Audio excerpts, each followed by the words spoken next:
Today is Monday, May the 14th, and I'm going to show you how to make graph number 1 for your weather log. So first begin by opening up your weather log Excel file, as I'm doing now. And you should have all of your weather log information done. If you don't, at least for today, you should have date, sunrise, and sunset all complete, because that's graph number 1, date versus sunrise versus sunset. So to begin with, I'll show you a few formatting things that you can do on this that are going to help you so that you don't have issues making your graph. There were several people having issues making the graph, and so I did make a troubleshooting video that's posted on the website as well, and it's at the bottom of the website and it's in yellow for graph number 1. And so to begin with, make sure you have your heading across the top. Most of you should all have that.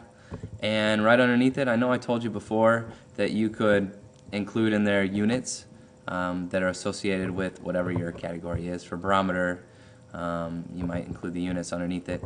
But if you did that, please just delete them out, okay?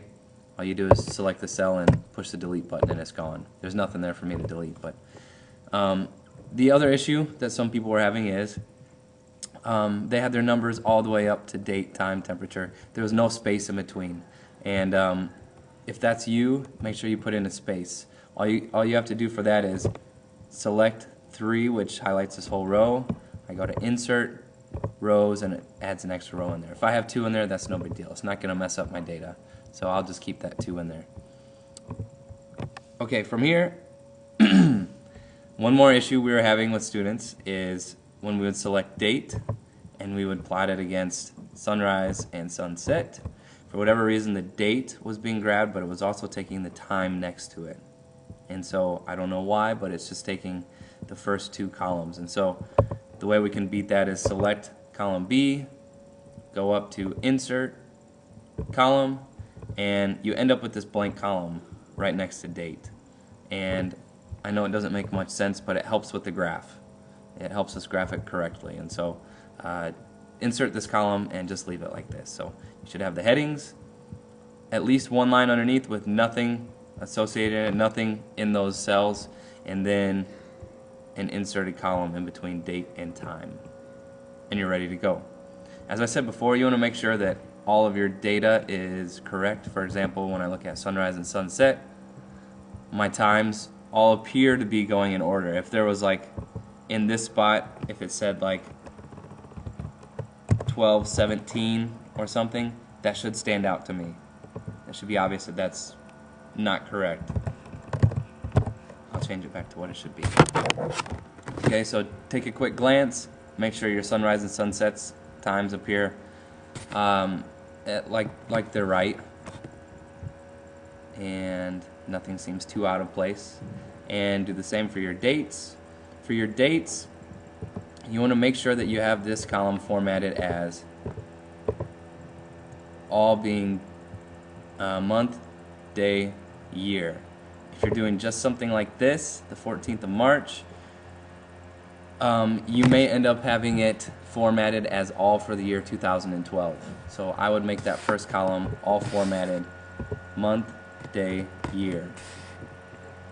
Okay, now to get started, I click on A, which is at the top of my column, and it selects that entire column. I can come over to sunrise, and if I push the command button on my keyboard and then click on this column H, it selects that whole column, and I'll do the same for I. Date versus sunrise versus sunset. Now we'll go to charts, and this allows me to create my chart. We don't want to do an XY scatter. We had talked about doing that before. We're going to do a line. And so I'm going to do all the way here to the left. Now, for some people it'll work the first time. For many people it seems like it's not working the first time. I end up getting just my sunset plotted on here, as I can see on my legend. Excuse me. But no sunrise.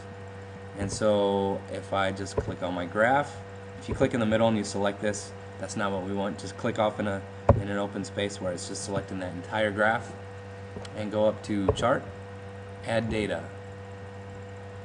And now this is asking, I could enter it in manually, or I can just click on sunrise and select all of that information, and it's going to enter it right in. and then click OK. So now it should include sunrise and sunset, and it does, so that's perfect. Now I have my dates across the bottom, I have my times along the side.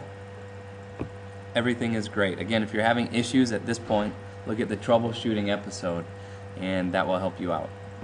Now, we want to keep in mind the 10 essential elements for creating a graph. We want to include axes titles. And so if I want to include an x-axis title, again, this is all dates across the bottom. I can double click it, come up to scale.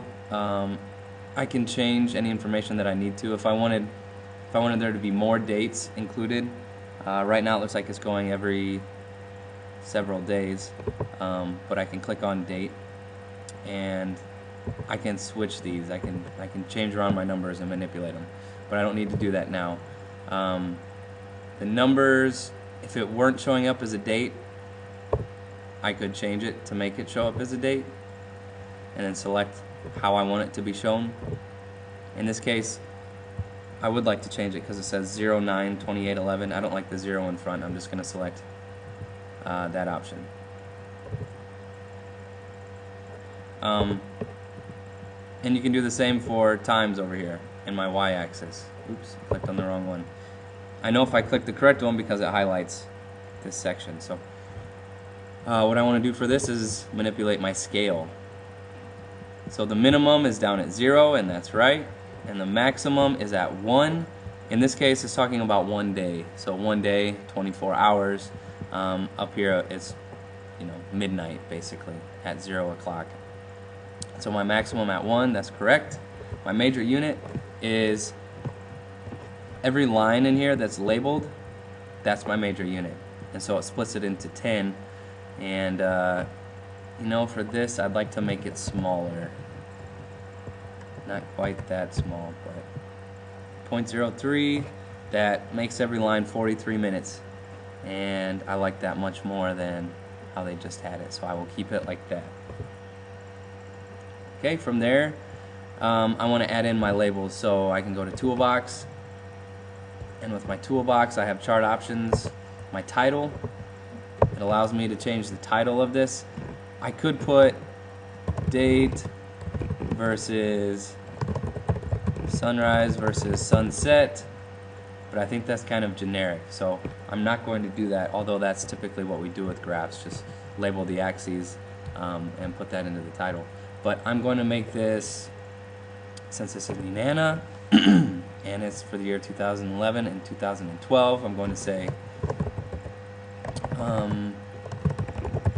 amount of daylight, oops, I spelled daylight, in Nenana, Alaska, 2011-2012. That's what I'm going to title it. I do my x-axis, which is along the bottom. Again, this is my date. And my y-axis, my vertical axis. Along the side here, this is my time. Keeping in mind it's military time. So I will put that in parentheses that it's military, because some people look at 17 o'clock and say, what the heck, what does that mean?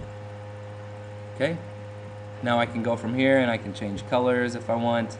I don't have to keep it the way I had it, and I'm going to leave it like this because keep in mind we're printing to a black and white printer, and so these colors on here, if you choose beautiful colors and it's really neat and really cool looking with your background and then your lines, it's going to show up just as black and white, so the grayscale. And so what you want to do is, or at least what I want to do, is choose one that's dark and one that's light colored. It'll show up better on the paper, and then I can use markers if I'd like to and color in those lines. From here, we're almost done. You don't want to just print it.